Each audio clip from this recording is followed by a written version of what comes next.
get rid of the background. It's Thursday, July the 23rd, 2026. And I like to use weird voices. This is the episode of Wes and Shelly Share that we might call Rainbows Over Buffalo Lodge. And because we have a special guest, Shelly, could you set the scene for us today? We have been on one of our famous adventures. We left Charlotte a week and a half ago, and headed out west to Stilwell, Oklahoma, where Wes and I did a 3-day rocket camp with the teachers there at Marietta schools. And then we drove to Oklahoma City and spent a couple of days with our daughter Sarah.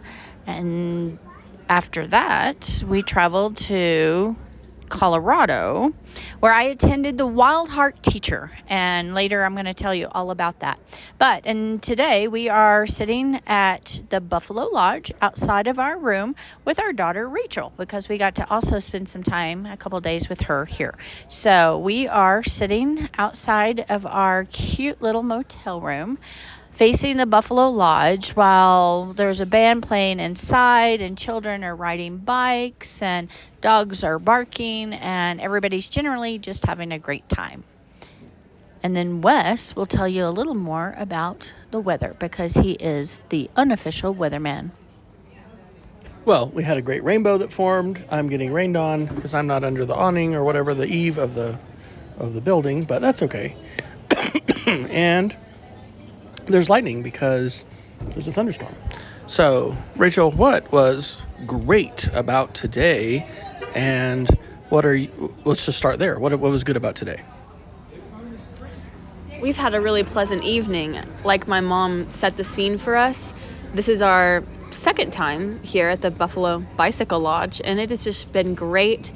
Sitting out here, we were just talking earlier how it's really special to have a hotel, a place that's more an experience and not just a place to sleep.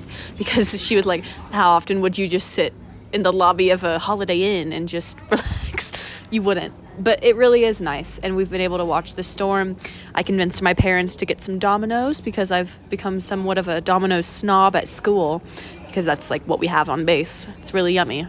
And then it was also really lovely today. We went to the dog park, this great one that the hotel manager, I guess, at the Buffalo Lodge person recommended. Yeah, it was called Bear Creek. So it was in Manitou Springs, pretty south and in front of Cheyenne Mountain. And it was like 5 acres. There was a creek running through it, and it really just felt like a trail that you could just walk on with your dogs, with the forest.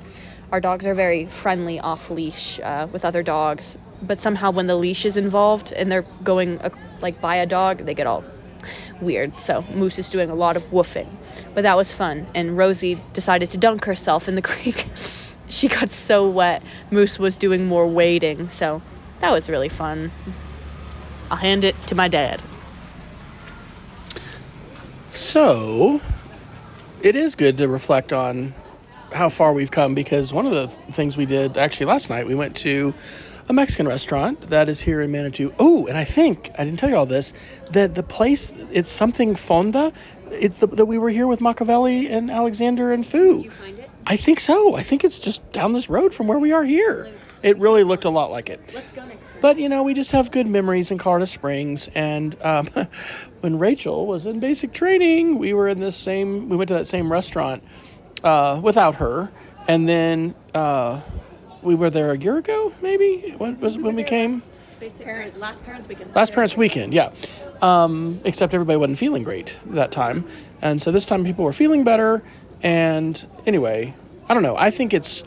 I enjoy sort of the nostalgia and just coming back to somewhere familiar that we've enjoyed and sort of layering new memories on top of the old memories. And it was remarkable thinking about Rachel's restriction, because I'm glad for this, but the Academy is definitely, I'll just say it very positively, they provide senior cadets with more freedom to help them get prepared for the freedom of, graduating and being commissioned and not living at a military academy. And so it's just wonderful. Rachel is doing a summer program where she's on basically admin support staff. She can talk more about that.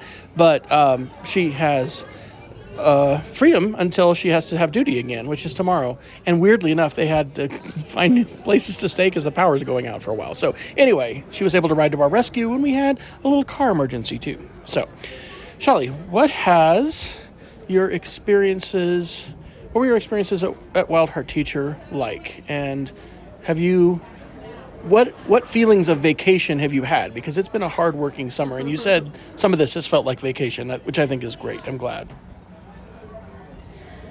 Well, we found out about Wild Heart Teacher a few years ago through our friend Kevin Honeycutt, who is good friends with Steve Wolf, and just always had talked about going.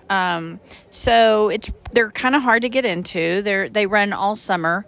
And so this year, when Wes was signing up, there was only one spot left, so Wes signed me up. I have to say I wasn't totally excited about going by myself. I tend to be kind of a loner sometimes. So I wasn't 100% excited about it, but Wes assured me that it would be wonderful, so I just kind of went with it. And plus, like Wes alluded to, we've worked all summer. I took 1 week off right at the beginning of the summer, and then I started teaching summer camps. So I did 5 weeks of summer camps, teaching 2 camps a day most of the time. And these are things that I love doing. These are camps that I work on all year long. Lego Space Camp, North Carolina Zoo Camp,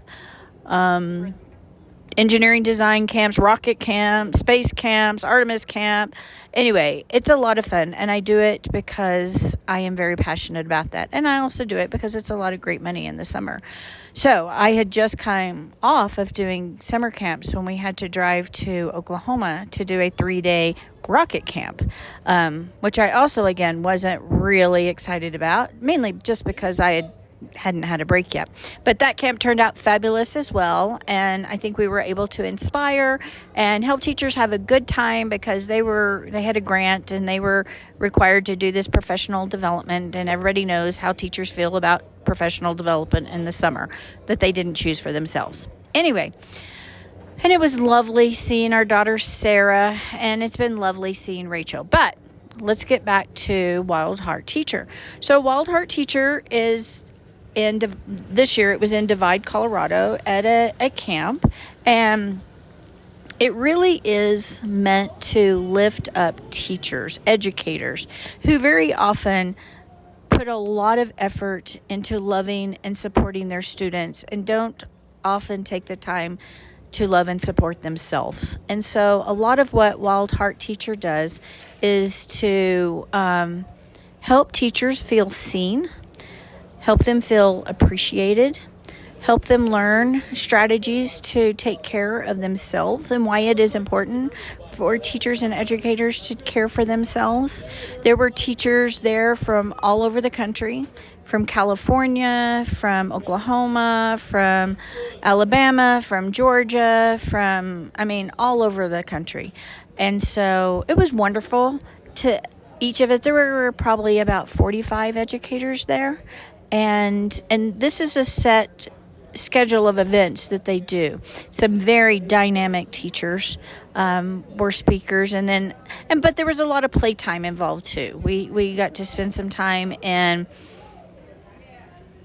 Woodland Park, and people could choose to go hiking. I chose to do an activity that was an equestrian therapy program. So it was wonderful. So I think what it did most for me is to kind of help me see that I am not alone, that there are other teachers that feel a lot like me. I think for me, in the last couple of years, I have felt that maybe I wasn't needed anymore, that I was just kind of spending time working until I could retire. A lot of apathy had been built in as to why I was still working so hard. And it helped me realize that there are a lot of teachers that feel that way. And so it was nice to connect with others. but also feel like, no, wait a minute, I am doing really good work and I have a lot to add and I have a lot. So it really helped me to see myself that I am valuable. I do have things to share. Anyway, I think what it's done for me is to help me find my tribe again.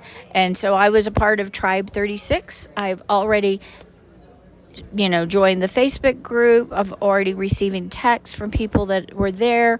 It's about building connection again.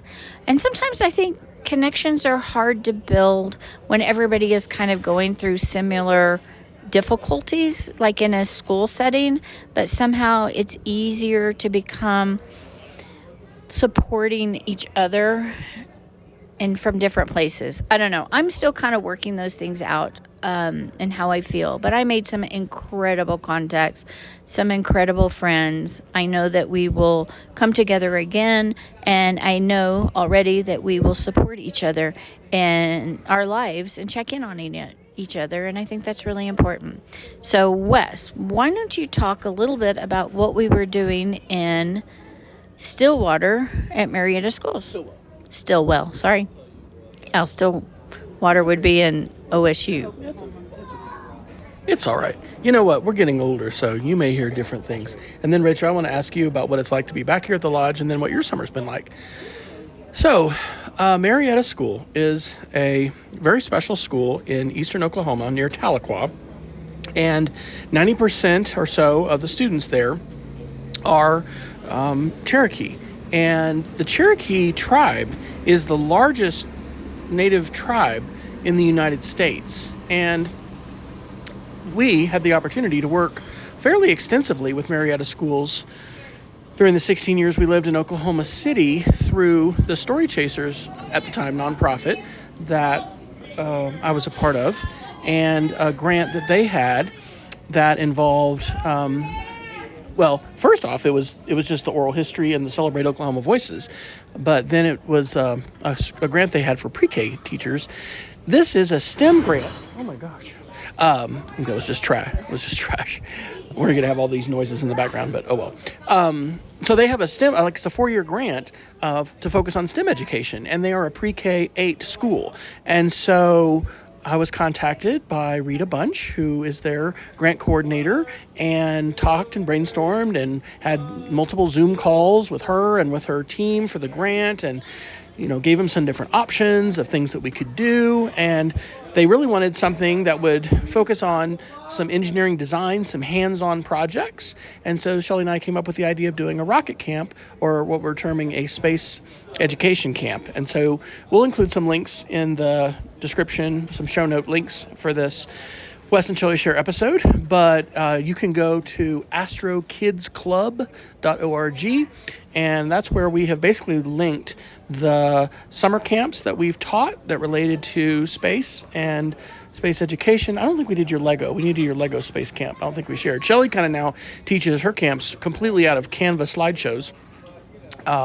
This one, I just made a single web page, primarily a single web page, but it was basically doing the same kinds of rocket build projects that Shelly had done in her camps, but we also, and I don't have it in front of me, we had different sections, but we included a section on earth care, because it really is important to talk about values and ethics and things that matter, and the ways in which, for instance, caring for our planet, stewarding our planet, trying not to repeat the terrible mistakes of colonialism. And I think both Shelly and I felt humble and challenged presenting these themes for the teachers in Marietta, knowing that many of them are Native Cherokee and their students are, and we didn't want to be presenting ourselves as, we know, how to teach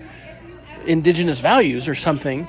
So we settled on the idea of earth care, but we also discovered some absolutely wonderful trailblazers, and I have a whole section called Trailblazers. Yeah, I'll get that light on.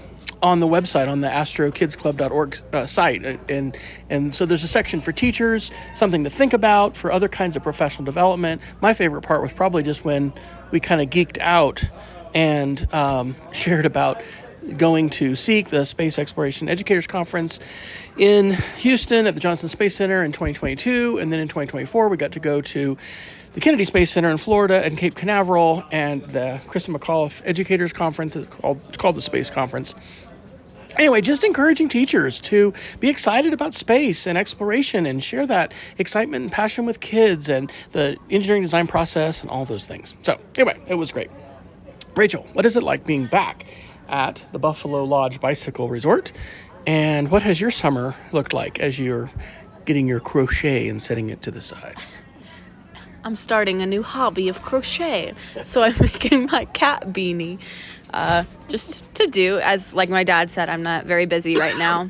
I guess I will summarize what I'm doing right now, even though it feels like I talk about it all the time, but I know someday I won't remember all the details, so it's good to kind of record what the life of a cadet is like. So about to enter senior year, but at the Air Force Academy, we only get 3 weeks off in the summer, if that. And we do a lot of summer programs. So the summer is split into three-week periods, and you do something for those. So 3 weeks of those can be leave. So I went home to see my parents in North Carolina in second period. First period, I did summer seminar, which is where it's our biggest recruiting program at the Air Force Academy, where we accept around 1,000 rising high school seniors to come stay at our campus and walk around, get tours, kind of just get them excited about the Air Force and the Space Force. So I worked as a cadre with that and was working with those teenagers, which was super fun. And then right now, like my dad said, I'm working kind of like an administrative, it's called CWOC, Cadet Wing Operations Center, but it basically means I just sit at a desk for 9 hours and answer the phone, which has only happened once. And at night, we look at the accountability and see what cadets are signed out and who needs to sign in, and basically just make sure everyone's where they're supposed to be. I can. It's cool. And it gives me a lot of time to crochet and scroll on my phone. So it's been good. Yeah. I've gotten this time off to spend with my parents, and the next week my sister's going to visit me. Oh, wow, someone is upset. It's just been a very great, relaxing summer. This is probably the best cadet summer I've had so far, because last summer I didn't get to come home at all because I chose to do an internship, CSERP Cadet Summer Research Program, which I did here in Colorado Springs. Sorry. I can't really focus. So yeah, and it's nice being here. Last summer besides CSERP? Last summer... Trip, Vanderbilt. Yeah, I was on Ops Air Force, so I spent a week at Vandenberg Space Force Base in California and got to see a rocket launch, and yeah, and what else? Oh, and Earth Mover. Yeah, with the Civil Engineering Squadron. And I also did CWIC, which is the Cadet Warfighter Instructor course, and I was Medicate, so we got to just learn a bunch of life-saving care and stuff like that. What else did I do? Okay, internship. Oh, and then I did summer support, which means I kind of just ran around campus running errands. I gave some basic cadets their pants and stuff. So this is a lot more fun. I'm just reflecting being here at Buffalo Bicycle again, because the last time we were here was the parents' weekend of my sophomore year, and I was very sick when we came. I was like hacking it up. And then also I was just nervous because Parents' Weekend is right before the fitness tests, so I was kind of anxious. But it's nice now to be here, not anxious, and just getting to enjoy it. And I'm thinking about how I'm entering my senior year, and it's gone by so fast. I feel more like an adult. I feel more mature, and just like, wow, it's almost gone by. I'm going to be a college graduate, either in master's, like graduate school, or in the workforce. So, yeah. Time flies, but these are precious times that I get to be here with my family and all that. Handing the phone. Yeah, I mean, I think the older that I've become, the more I have seen friends, more like of my parents, but, people I know pass away, people get sick, people have falls. It just makes you appreciate time that you have together. It's really, really precious. And so we're looking forward to being able to see my dad for a couple days and break up our trip as we trek back across the country. So, Shelly, what have you observed about Rachel as she has been here at the Air Force Academy and then the year of prep school at Randolph-Macon. It does seem wild that it's been 4 years since we moved from Oklahoma, and she's really probably, I don't know, she's probably undergone the most change and transition of our 3 children during those 4 years. So what have you observed, and how do you see Rachel having grown and matured in this time? Well, I think probably all of them have grown and matured during that time, but I don't know, maybe being our youngest, we've kind of treasured it a little more this time. Always viewed as the baby. Yeah, because she was always baby Rachel, and now she's no longer baby Rachel. She's grown up Rachel. Yeah, I was just thinking back. I think it was our first parents' weekend that we stayed here. Well, she was thinking it was a sophomore year. Was it? The first one we stayed at Steve Wolf's house. Oh, that's right. Right. So, second parents' weekend. Yes. So, growth has.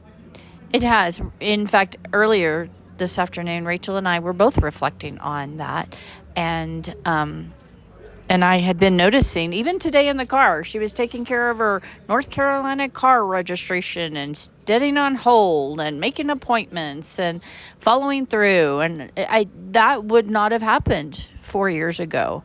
I think sometimes little things, she's always been independent. She's always taken great care of herself. She's always been able to get up, get herself dressed, get to school, manage her homework. I mean, she's very responsible and always has been. But I think sometimes children have parents who do everything for them, and we have not, because she's been able to learn to do that for herself. So anyway, I was seeing a lot of growth in her, just being able to manage her life, being able to take care of things. There was a long time that Rachel did not feel comfortable talking to strangers or going up and asking them questions or advocating for herself. As a child, doesn't know how to do that, but now she does, and we are so incredibly proud of her for having a great attitude. School is hard, and military school is hard, and her major, astronautical engineering, is hard, and so she has really grown into a confident, competent young soldier, I guess. She's an airman. She's an airman. She's a guardian. She's been trained as a war fighter, whatever that means. So, but anyway, and she's really enjoying it. I think she doesn't have any regrets about the choices that she's made, and she's really grown into the competent and confident young woman that she is, and we're just really proud of her. So what about you, Wes? What have you noticed? Well, there's been a lot of talk about apartments and places to possibly live and kind of what happens next. So Rachel, that's my question for you is try to use your crystal ball, look into the future. You were even doing some applications on the computer today that are actually they're due soon, and you're going to find out about soon. So what are your hopes and dreams at this point, and what kind of a situation you think you'll be in 2 or 3 years down the road, if you can look that far? Let me finish my stitch. All right, she's finishing a stitch. Now I'm handing it to her. By the way, she has on a Metallica shirt that she's quite proud of. That's from Oklahoma City. Yes? No, it's not. It's from not? Charlotte. Oh, it's from Charlotte.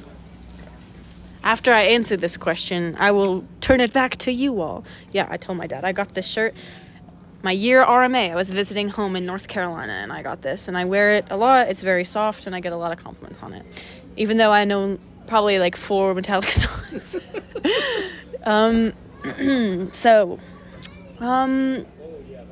My final year at the Air Force Academy, astronautical engineering. I think, unfortunately, this is going to be one of my heaviest loads because I took a lot of language classes. So I minored in French, and then I decided to take Chinese for fun. It was fun. It was fun. I got to take the class with a bunch of freshmen, and I was a junior, so they were all scared of me and called me Cadet Fryer. But then it was nice. One of them we weren't friends, but we were like well acquaintances in class, and she ended up taking my car this summer and drove me to the airport, which was great. It's a real cadet thing to like loan cars and all that. So I'm taking next semester like 21 credits or 23, like something a little big. And I'm kind of scared, but I hope the worst is behind me because I'm done with engineering math. I'm done with mechanical engineering. And yeah, I get to kind of do more of the astrodynamics stuff, which really interests me. I'm ready to graduate. I'm ready to finish. Well, I say finish school and then go on to do more school, but that school will be with more freedom in an apartment, which will be, I've heard, grad school is maybe a little more difficult academic-wise, but a lot better quality of life-wise because the academy is stressful and built just for a certain type of environment that kind of builds you up, but it'll be nice to be rid of it. So yeah, like my dad said, I'm applying for grad school right now. Hopefully in August I will know whether I got that or not. This one will be for AFIT, the Air Force Institute of Technology in Ohio near Wright-Patt Air Force Base. But then I'm also going to be applying for MIT and for an NRO application, which will also be at AFIT or the National Reconnaissance Office. Cool secret stuff that I don't really know what goes on. No one does. Yeah, but it's cool stuff. So hoping, to go to grad school right after graduation, but we're actually going to get our jobs right here in August, hopefully. We were supposed to get our jobs in as early as March almost, but for sure in May. But then our superintendent, our 3-star general, said we don't have enough pilot slots, so we didn't give everyone their jobs, and we waited. And I think they did get more pilot slots, so we will be finding out what we will do after graduation. And I'm hoping to get Space Force, because we graduate around 1,000, a little less maybe, people, and 100, so about 10% of those go into the Space Force. And I, as an astronautical engineer, have a pretty good chance, me along with my other astro majors, cyber majors, hoping to do that. But then I'm applying for grad school for the Space Force to sponsor me to go as a permanent assignment. So my job would be to go to grad school, get a master's, and work for the Space Force after that. So, hoping for that. After grad school, go to what's called OTC, which is Officer Training Course. Different from OCS or OTS, because this is Space Force specific, a year of training covering all the things that the Space Force does. So like space operations, acquisitions, and cyber. And I think you get little testers of each kind, and then they determine which branch you want to go into, which specialty. So I want to do space operations, which focuses on maintaining and operating the satellites that the military has, that all the branches, and even like civilians, the United States, the military runs a lot of our satellites for like GPS and things like that, weather, think of it. Very important job, very interesting to me. I love orbits, astrodynamics, all of that. Yeah, and then that could be around like 5 years after I get my master's and I stay in, because I have an initial service commitment of 5 years, but it might go up to 6 if I do grad school or more. I think my plan is to just get into the force and see how I like it, see if I'm enjoying my job. If I feel good and want to continue, I will stay. If not, I could see myself getting out and pursuing a space civilian sector. Kind of like my brother, maybe being a government contractor for NASA or something like that, because I know the government shutdowns are not good for civilians. So I think that's a good crystal ball. What does you guys' crystal ball say for your future in North Carolina? Wow.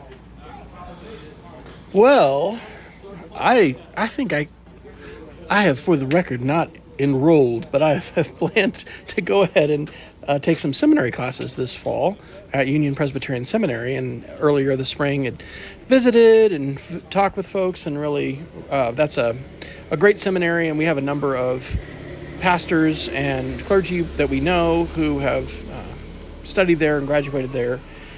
But I think there's kind of two pathways now, and it'll really be like what door God opens, because I do love many, many things about what I'm getting to teach right now as a middle school classroom teacher. I'm looking forward to teaching broadcast media or broadcast journalism for our middle school this year for the first time. I've taught a whole lot of, media and multimedia production before, but I'll actually have 4 classes instead of, usually everybody has at least 4. You teach 4 or 5 classes, but normally most people just have It's bedtime. 3 or fewer preps, but I'll have 4 preps, so I'll have 4 different classes. But anyway, I don't know. I think I want to be engaged culturally beyond my middle school classroom, and I've had an opportunity in my 30-plus year career in education, to do traveling and speaking and things like that. And I think that as books opened up the door to a new chapter for me, when I ended up doing a lot of that, I think that finally publishing Pocket Share Jesus, Be a Digital Witness, Pocket Share, what is it? Pocket Share Jesus, That's been in the works for years. Yeah, over 10 years. So anyway, I've just got the last chapter to finish. I'm going to get that one done, and I want to write Heal Our Culture. And but I'm also interested in possibly being a communications faculty member at a university. So if Shenandoah University gives me a call this year, I will go interview with them. But don't really want to go move, but we would move to Northern Virginia to be close to our friends, the Conaways, and I would also teach in Charlotte. But I don't know. I think that one of those 2 things is going to happen, and if I get my MDiv, who knows? We could go serve a church somewhere. So it's going to be an exciting and dynamic couple of years, because that program, if I take 3 courses a year, would be a 3-year program, or it could be a 5-year program. There's a lot of noise. I could actually remove the noise. Maybe we will for this part, because there's a lot of baby noise. Hey. All right, Shelly, you get to do the crystal ball question then. I think I'm distracted. You're distracted with the dog. Okay. What do you? Yeah, do that. There are a lot of things that I'm looking forward to this year. Some of them which we cannot reveal at this time, but our life is getting ready to significantly change, and we are really excited about it. I also am looking forward to this school year. This will be my 4th year at Providence Day School, and I love working with my partner teacher. And hopefully this year will be a time of healing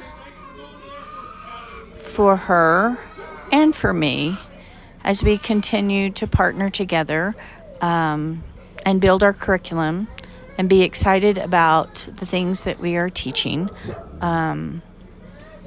So this will be our 2nd year in our new building on the 3rd floor.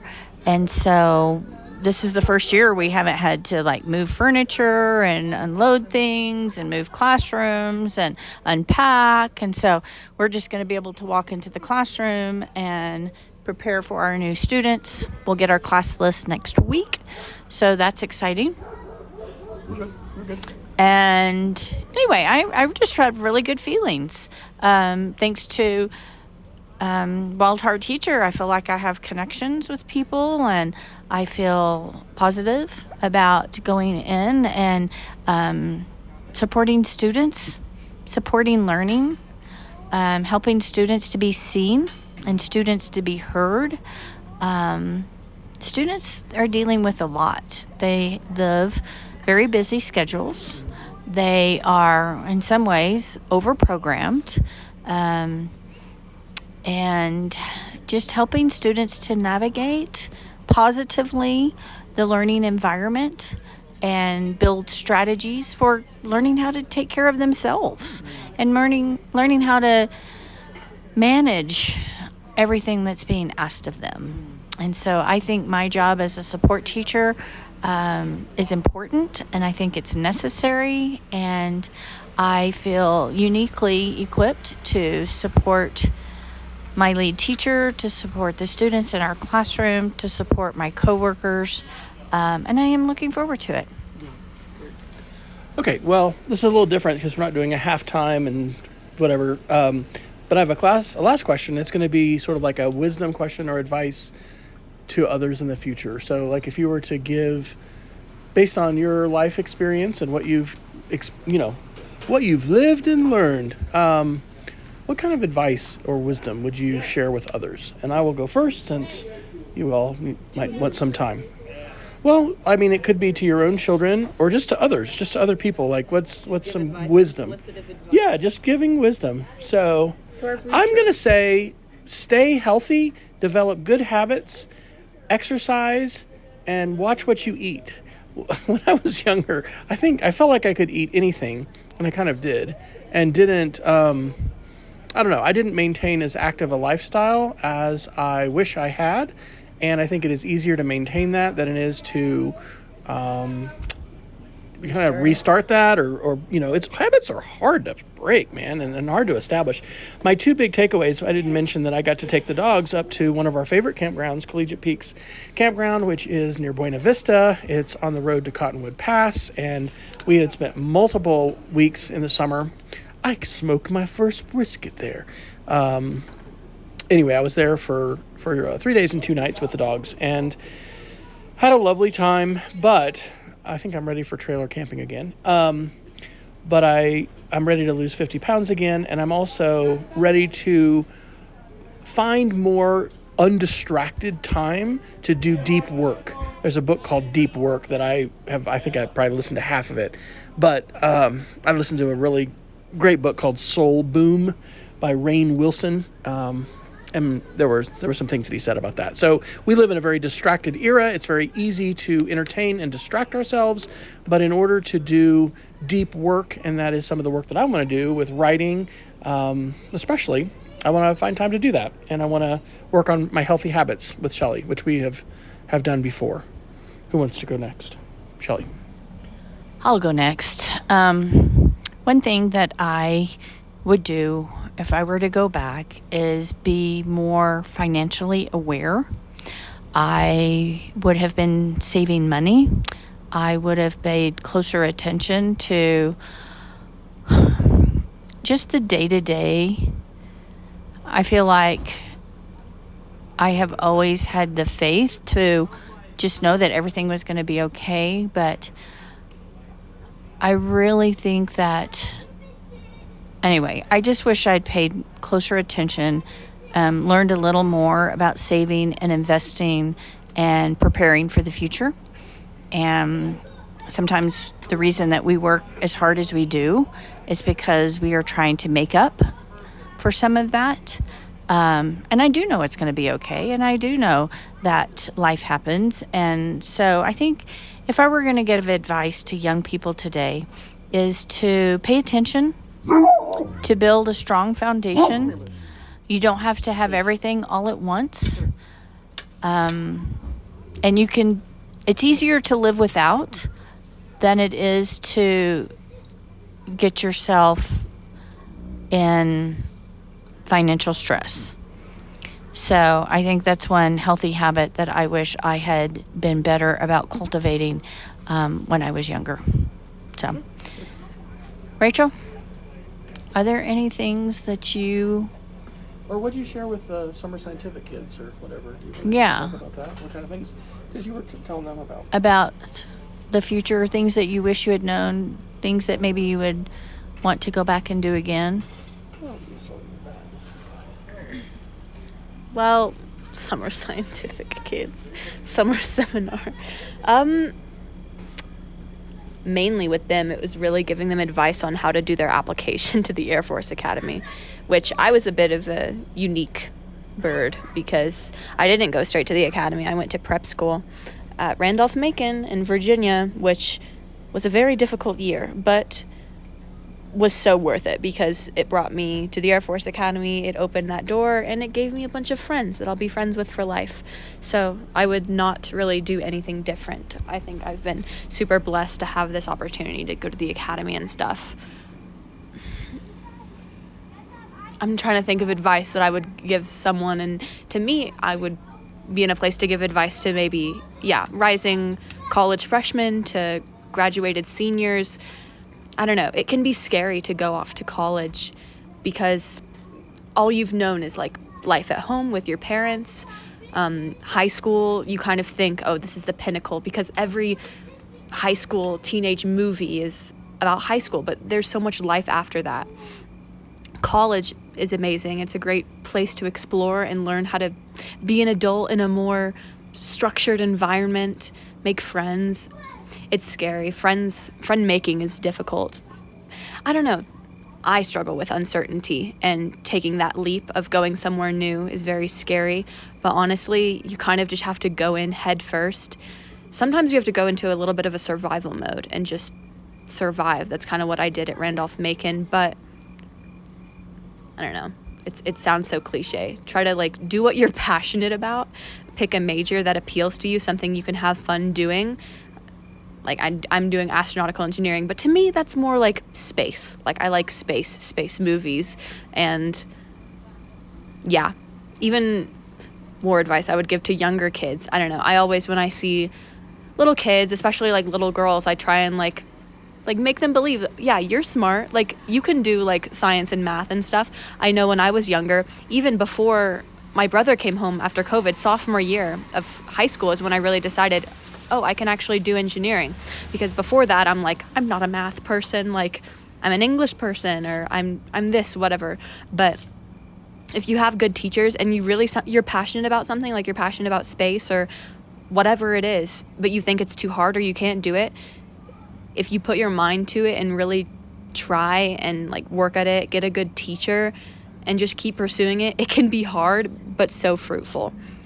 I don't know. That's kind of just a bunch of word vomit. I feel more settled now than I probably have in several years, and that just comes with time. And I know I'm about to take the step off of another precipice into adulthood, which will be another round of adjustment and probably a lot of calls home to mom and dad.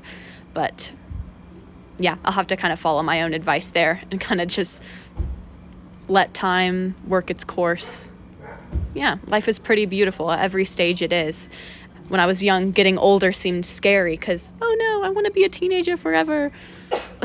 I don't want to get old. 22 is so old.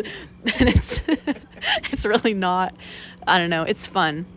The 20s it's kind of like your teen years, but you don't really have that much money yet, but you have more freedom. That's what the 30s are for. The 30s are for money. So, yeah. All right. Well, thanks everybody for listening. You can hopefully find our Wes and Shelly Share podcast wherever podcasts are curated. We share this on Spotify for creators, but we are syndicated on Apple Podcasts, and we're actually publishing it on YouTube and other places. You can go to shellyfryer.com/podcast, and you can get links to the different places where you can listen. And thanks to Shelly and thanks to Rachel for sharing your reflections and thoughts. If you'd like to reach out to us, there's different ways that you can do that. One of the easiest ways is probably just to go to my website, wesfryer.com/contact, or click the contact link at the top, and there's a form that you can fill out to contact us. So until next time, we encourage you to stay curious, go outside, and have adventures. Take care. Is that it?